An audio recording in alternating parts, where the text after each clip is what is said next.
Fala galera, beleza? Sejam bem-vindos aí para mais uma aula nossa de instalações elétricas. E hoje a gente vai fechar aquela parte mais conceitual antes de entrar na parte de tarifa e tudo mais, onde eu vou falar de distribuição de energia, né?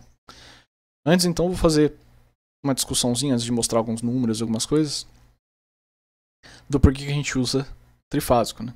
Porque isso é um negócio que se aplica tanto na parte de geração e transmissão, mas também entra na parte de geração. Essa aula vai ser um pouco mais curta, porque muita coisa relacionada que a gente geralmente mostra em distribuição entra naquela parte de proteção e tudo mais que vocês já viram. E aterramento também, essas outras coisas. E a parte final seria aquela parte de demanda, que vai ser o que a gente vai falar nas próximas duas aulas. Então essa daqui é uma aula um pouco mais introdutória, vai ser um pouco mais básica. As duas próximas aulas aí, antes da prova, vai ser que a gente vai falar de demanda mais. Bem, então, né? Os nossos sistemas, tanto de geração, transmissão e distribuição, eles são trifásicos, né? E por quê? Bem, porque o volume de material na transmissão é menor, e eu já vou mostrar um outro negócio, uma tabelinha que mostra mais ou menos isso. A capacidade dos geradores também aumenta, está relacionado a essas duas coisas. E aqui tem um negócio que está relacionado com o funcionamento do motor, que é que para sistema monofásico, né, ele é pulsante com o dobro da frequência, enquanto trifásico ele é um pouco mais constante, né? Basta a gente olhar aqui, né, que quando eu tô no trifásico, quando uma fase minha já está caindo, eu já tenho outra subindo muito perto, né? Eu não tenho esses intervalos aqui muito grandes. Então, quanto menos intervalo eu tiver, mais constante o campo girante da máquina é, né, que ela vai ver o campo magnético rodando, melhor para a máquina, então é mais constante, fica melhor. Né, que é o que está aqui também, campo girante. Bem, aqui então tem uma tabelinha mostrando isso daí, né? Na construção de geradores, mas se aplica também esse raciocínio aqui para a linha de transmissão. Qual que é o negócio, né? Ele relaciona que qual é o ganho de potência que eu teria, conforme eu vou subindo as fases, né, com o número de condutores que eu preciso ter para tirar essa energia. E a gente vê que quando a gente chega no trifásico aqui, né, eu já tenho esse valor e ele não cresce muito conforme eu vou aumentando as fases. E, em compensação, o número de condutores já aumenta bastante. Para o gerador só, né, aqui ainda não seria uma grande perda no projeto. Vai ter um pouco, mas não tanto. Agora, imagina uma linha de transmissão, ao invés de ter que fazer com 3 fios, eu fazer com 5 para ter um ganho de 10%. Eu vou estar colocando 40%, 60% a mais de fio lá para ter um ganho quase nada de potência. Então, acabou que a gente escolheu o mesmo trifásico porque ele é melhor, ok? Então, solução de compromisso aí. Bem, então vamos falar da distribuição. Primeiro vamos ver uns números aqui, né? Só para mostrar pra gente, né, se a gente olhar... Isso aqui é antigo, então provavelmente já está muito maior hoje em dia, mas eu não fui atrás dos dados atualizados. Se a gente pegar as 15 principais distribuidoras, né, e colocar aqui, a gente tem uma noção do quanto dinheiro é envolvido na distribuição, né? Além do consumo aqui, né, que é gigantesco. Isso aqui está em megawatt-hora e ainda assim a gente está falando em milhão. O dinheiro é sempre na casa de trilhões. Okay? Então a gente está sempre falando de trilhões de reais quando a gente está falando de distribuição. Então são empresas gigantescas que mexem com muito ativo, com muita coisa. Então, por exemplo, né, vamos olhar aqui, ó. Talvez não dê para ver direito, mas toda essa parte vermelha aqui é a rede de distribuição dessa área aqui, então, por exemplo. Então, olha o tanto de coisa que a gente tem ali, né? É muito mais do que na transmissão. Então, por exemplo, se a gente olhar para a CEMIG aqui, né, que está como a segunda, ela tem 475 mil quilômetros de rede de distribuição. Se a gente lembrar, nosso sistema interligado tem só 142. Então, só a CEMIG tem 3 vezes mais. Então, é muito, muito, muito maior a rede de distribuição. Dá muito mais trabalho de mexer. Óbvio que, né, que a confiabilidade é um negócio que você tem que ter, porque você vai atrapalhar os consumidores, né, se você não tiver uma confiabilidade boa na rede, mas não precisa ter o nível de confiabilidade numa rede de transmissão, né? Se cai uma parte da rede de transmissão, você deixa estados inteiros sem energia, enquanto na distribuição você vai só afetar áreas menores. Mas o problema em si, né, que obviamente você não quer que caia energia e quer que funcione corretamente, é um problema muito mais complexo. E a gente vai falar um pouco mais também mais para baixo. E aqui tem então só a descrição desses comprimentos aqui. Lembrando que linha de subtransmissão entra nessa parte de distribuição, porque subtransmissão é um nível de tensão, né, que está aqui, ó, que ele é intermediário entre a distribuição e transmissão. Ele é usado geralmente quando você tem que levar uma energia de um ponto para o outro que não é muito longe, às vezes dentro da própria distribuidora, entre subestação ou coisa do tipo, e não vale a pena você levar muita atenção, porque daí você vai ficar com um projeto muito caro de transformador, tem que fazer o desvio para não ficar passando na cidade e tudo mais. Subtransmissão é mais fácil, você pode passar no meio de uma avenida, dependendo do nível de tensão, que não vai ter problema, né? Se for esse nível aqui, fica meio difícil, tem que ser um lugar mais isolado. Então também vai do projeto. E ao mesmo tempo, se você fosse transmitir na tensão de distribuição, você ia ter muita perda. Então faz uma solução de compromisso ali e a gente tem a subtransmissão. Bem, acho que isso aqui também vocês já viram no começo, né? Mas isso aqui seria a cara da distribuição, né? A gente tem a média tensão lá nos nossos postes, né? Que veio lá da nossa subestação. A gente teria um transformadorzinho de serviço, que aqui não tá dando para ver aqui nessa negócio, mas eu vou mostrar depois. Que vai abaixar essa tensão, por exemplo, para 220. E a gente vai ter o ramal de serviço entrando numa casa, né? Basicamente é isso aqui a distribuição. Aqui tem a foto de uma dessas, né? Então a gente tem uma primária que a gente chama de compacta. Eu vou mostrar também melhor ali na frente uma fotinha, mas basicamente eu tenho os 4 fios separados, mas um pouco mais agrupados, né? Por isso que está compacta, ela não fica totalmente aberta, ela ocupa menos área. E a gente tem a secundária multiplexada, que é quando eu tenho os fios enrolados, que eu também vou mostrar aqui. É um pouco mais caro, mas essa tem uma confiabilidade melhor porque eu não fico tendo curto-circuito, né? A chance de cair alguma coisa ali, ela já tem o isolamento, ela já está torcida. Ela tem que ter um projeto melhor, então ela é um pouquinho mais cara, mas vale a pena porque você tem menos defeito. Né? Essa daqui então é a área compacta que eu falei, né? Você tem aqui os fios. E aí aqui você tem, por exemplo, um cruzamento de uma rede secundária isolada e uma rede secundária nua, né? Então aqui tem esses fios que eu falei multiplexados, né? Que eles se enrolam. Enquanto aqui você tem esses caras que estão abertos mesmo. Aqui também então, por exemplo, tem o poste, né? Com as outras coisas. E aqui tem esse cabo multiplexado que eu falei sendo instalado aqui, né? Acho que aqui dá pra ver um pouco melhor. Que ele vai se enrolando ali, as fases e o neutro. E aí, falando de fase neutro, né? A gente tem as tomadas lá na nossa casa. Né, que a gente sabe que agora a gente tem esse padrão aqui. E aqui tem a distribuiçãozinha de como que é essas tomadas aí pelo mundo, né? Lembrando que esse modelo universal aqui é bom porque ele aceita vários modelos aqui diferentes. Não todos, né? Porque o modelo australiano e o inglês são um pouco mais complexos. Então, né? Fazendo ali o nosso resuminho da distribuição, né? A gente vai distribuir energia seja para prédio residencial, para estabelecimento industrial, para a parte agropecuária e para outros casos aqui também. No geral, a gente vai só até 75 kW, inclusive isso está muito ligado também com o tamanho dos transformadores, que geralmente a gente usa de 45 ou 75 na distribuição, dependendo das cargas.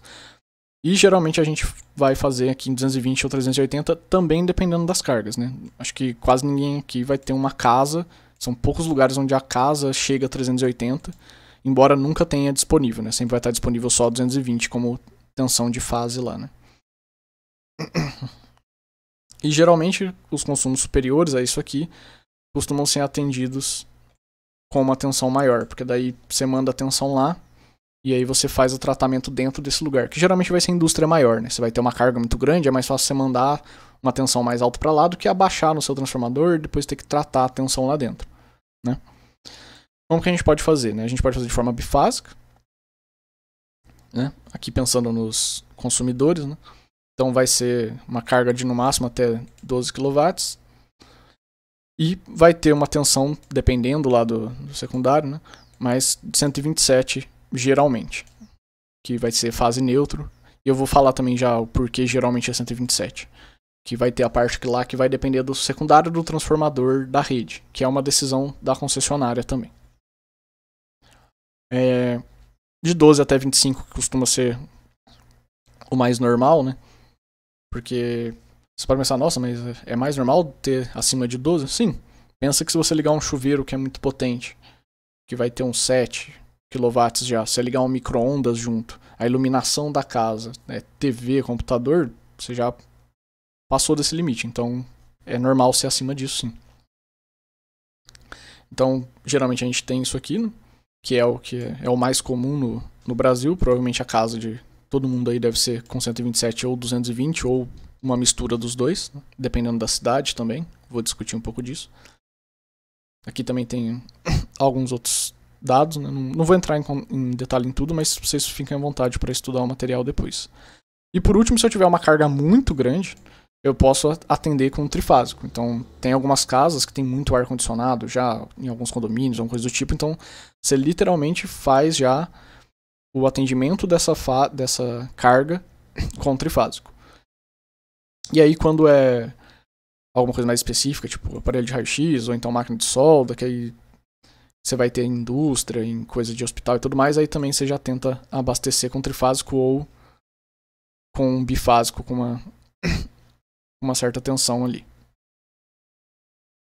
Bem, então, né, se a gente olhar aqui, por exemplo, para o que a CPFL faz aqui em Campinas, né, que é onde eu moro, a gente vai ter tensões secundárias geralmente de 127 e 220. Então, 127 faz 220 de linha. Em algumas cidades eles têm 220 e 380. Mas, nessas cidades, né, a gente não vê por aí tanto equipamento vendendo 380. Então, chega na casa 220, aí a casa toda fica como 220 de tensão. 380 é mais para industrial, comercial e coisas do tipo. Então, a primeira categoria é o monofásico, né, que foi o que eu falei lá.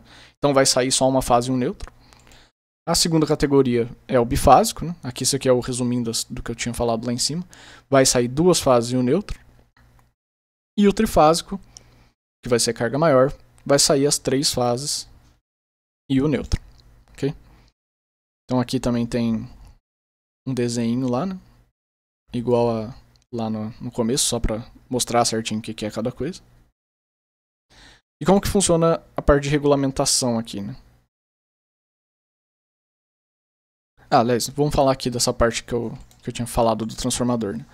Se vocês lembrarem lá daquela parte de transformadores e tudo mais, né? Eu posso ter dependendo do que eu tiver, né, de transformador, se eu tiver um primário que está em delta, eu posso até colocar um desenho aqui depois, quando eu for colocar o material, para lembrar dessa explicação, antes de colocar no mudo. Quando eu estava montando a aula, eu pensei em falar só aqui mesmo. Eu posso ter, por exemplo, o primário em delta, então vai ter só 3 fios, né, chegando no meu transformador de distribuição, e o secundário em Y com o neutro. Então eu teria 4 fios. E aí essa saída, se for em 220 a tensão de linha, me permite que dentro da minha casa, se eu receber, né, por exemplo, 2 fases e um neutro, permita que eu tenha tanto equipamentos 220, que geralmente é o caso de chuveiro, ar-condicionado, alguns micro-ondas e tudo mais, tem tomadas específicas dentro da casa que são 220, né, para diminuir a corrente consumida. Mas o resto das tomadas, iluminação e tudo mais é 127. Porque daí eu tô ligando da fase pro neutro, né? Enquanto nesses outros eu tô ligando entre as duas fases. Agora, tem cidades, por exemplo, onde a única potência, única tensão que eu vou ter é 220. E pode ser um caso dessas cidades que fazem 380, 220, e aí sempre eu vou ter a ligação fase neutro, mas pode ser também caso de cidades onde o secundário está em delta, ou seja, o meu transformador é Y aterrado, chega no transformador Y aterrado com os 4 fios, e na hora de distribuir só saem 3 fios, não tem o neutro mesmo, são só as fases, e aí como está em delta, eu vou ter só a possibilidade de pegar 220. Então todas as tomadas, aparelhos que tiver dentro da casa vão estar ligados em 220. E como que eu escolho cada um? Está ligado com a proteção, está ligada no projeto da rede de cada concessionária. Porque dependendo da ligação que você tiver no primário ou no secundário, fica mais fácil de fazer alguns tipos de proteção e outros tipos. Então, às vezes, dependendo se você tem muita rural, se você já tem uma proteção que é pensada de outro jeito, vale mais a pena fazer com delta. Se você já tem uma proteção que já é mais pensada de outra forma, vale mais a pena fazer com Y. Então é um negócio de solução de compromisso.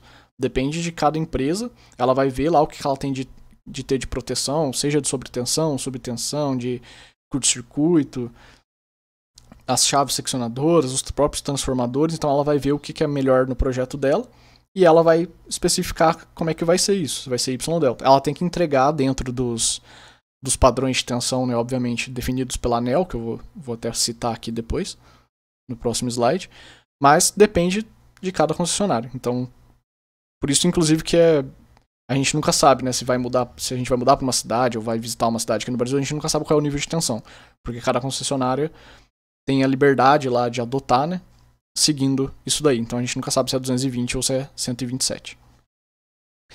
Um outro caso que quase não tem no Brasil, né, que é mais comum nos Estados Unidos, Europa, é o que a gente chama de transformador de tap central. Acho que eu posso colocar também no material. A ideia dele é alimentar com 2 fases, e aí do outro lado, né, no secundário, você tira das 2 fases e do meio. Então, se você chegar com, por exemplo, 240, que costuma ser o mais comum deles, você tira do outro lado 120. Então fica 120 aqui e 120 aqui, entre as 2 fases.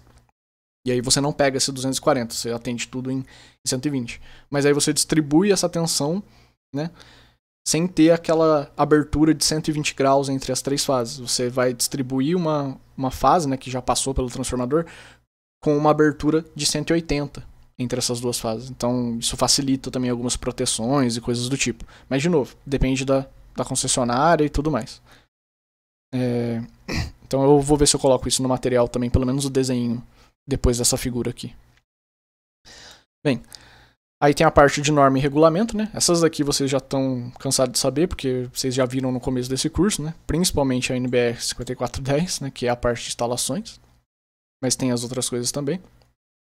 E se a gente fosse olhar mais só para a parte da rede, né, a gente tem o PRODIST da ANEEL, que geralmente quem faz pesquisa na parte de distribuição tem que saber muito bem como funciona.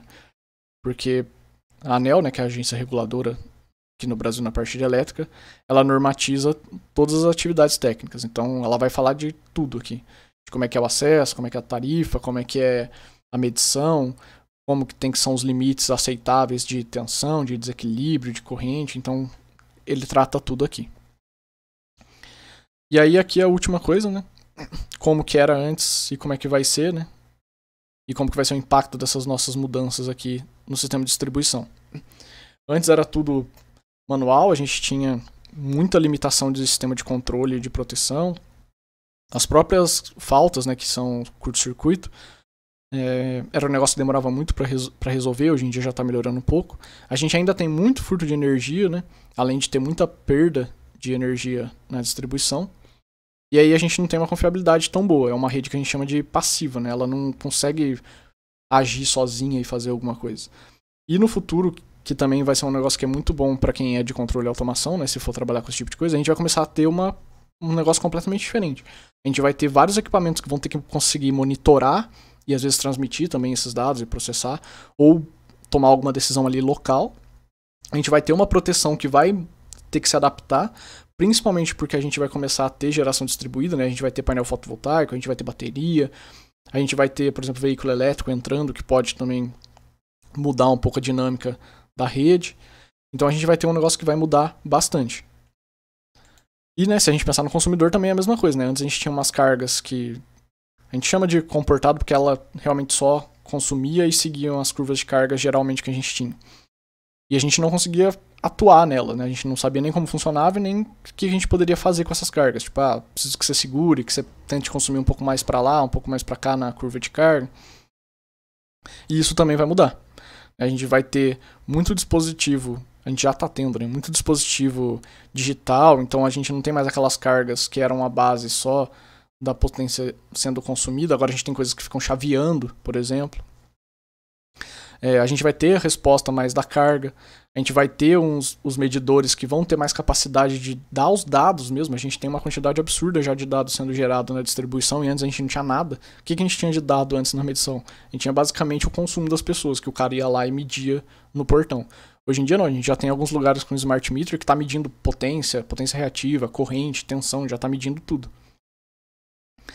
E aí com isso a gente consegue também, então, criar novas coisas, né? Desde gerenciamento de energia dentro de uma casa, de uma indústria e tudo mais, quanto fazer uma integração com tudo que a gente já tinha visto, da parte de geração e de transmissão. Porque se eu sei que o meu centro consumidor vai começar a gerar um pouco de energia, por exemplo, eu posso começar a diminuir a geração lá e não sobrecarregar a minha transmissão, por exemplo. Então, são coisas que vão começar a mudar. Então, aqui, se eu tivesse que resumir, né, a distribuição, ela tem milhares de consumidores, milhões de consumidores, né, a gente sabe, milhões de quilômetros de condutores, se a gente for considerar as nossas distribuidoras por aí. A gente ainda não tem tanto dado e medição, mas está começando a aparecer e as pessoas ainda têm que agregar um pouco de valor a esses dados, porque para essas empresas não vale muito a pena colocar um medidor super bom em cada casa, porque é caro fazer isso, né, mesmo que você cobre uma parte do consumidor. Porque eles vão ter um monte de dados e eles vão fazer o que com isso? Né? Como é que eles vão justificar usar essas coisas? Então ainda tem que mostrar o quanto dá para ganhar com esses dados, né? Inclusive na parte de proteção, que muito equipamento ainda é antigo e eles vão ter que se adaptar a essas redes que vão mudar. Né? A gente tem muita aleatoriedade em rede de distribuição, a gente não sabe como que as cargas vão se comportar exatamente. A gente tem as curvas, a gente tem como que a gente acha que vai ser, mas a gente nunca sabe exatamente se o cara vai consumir, vai ligar o chuveiro, se o cara vai ligar o veículo elétrico dele, se o painel fotovoltaico vai estar gerando ou não, que são coisas que vão mudar. Né? E por mais que a gente tenha lá, né, uma tabelinha lá falando onde que em cada fase qual casa está conectada, na prática isso não tende a funcionar. Porque imagina que o cara chega lá para instalar e aí ele tem que instalar na fase A e B. Só que a fase A, por causa do jeito do poste lá, tá muito ruim de pegar. Você acha que ele vai correr risco de tomar choque e super se esforçar e ter que mudar a escada 5 vezes para ligar no A? O cara vai ligar no B e C. Ele não vai se dar o trabalho de fazer isso. Ele sempre ligou desse jeito e nunca deu problema. Então, são esse tipo de coisa que acontece muito nos dados de concessionária, que é ter essas coisas que não são corretas, né? Eles acham que tá de um jeito e tá de outro. Às vezes até carga que eles acham que tá ligado em uma rede, tá ligado em outra parte de outra rede deles, em outro transformador. Isso também costuma acontecer. Então é uma área que mais tem estudo, né, nessa parte de sistema de energia, porque ela tem muito desafio, né? E aqui eu ainda nem falei de várias outras coisas, tanto seja de controle, seja da parte de otimização, de todos os outros equipamentos que tem na rede. Né? Bem, então era basicamente isso, né? Só para dar uma ideia aqui, a gente ainda vai falar um pouco mais sobre distribuição nessa parte de tarifa e demanda. Se precisar de alguma outra coisa, eu chamo a atenção lá, né? Então, aí como tarefa, eu quero um negócio um pouco mais diferente dessa vez. Eu quero que vocês tentem identificar aí na casa de vocês, na rua, né, o tanto de condutor que vocês têm e como vocês acham que é a ligação aí, né, delta Y, Y delta, como que é o transformador, né? E aí usa os níveis de tensão disponível na sua casa para tentar justificar. Ah, na minha casa tem 220, 127. Não, na minha casa só tem 220. E aí você tenta dar uma olhada. E se você conseguir justificar também com uma foto do poste, que der para ver esses condutores, né, de média tensão em cima e de baixa tensão embaixo, também seria legal. Mas se não der, só tenta justificar com essa parte aqui. Beleza? Aí na próxima aula, então, a gente começa o contrato de fornecimento de energia, né? E aí depois na próxima a gente termina essa parte de tarifa e demanda que está ligado com esse contrato. Bem, e aí qualquer dúvida, então, só me mandar um e-mail, né? Lembrando que a gente tem a aula síncrona aí no horário que seria a aula normalmente, né? Toda quarta, 1 da tarde. E era isso. Valeu, galera, e até a próxima.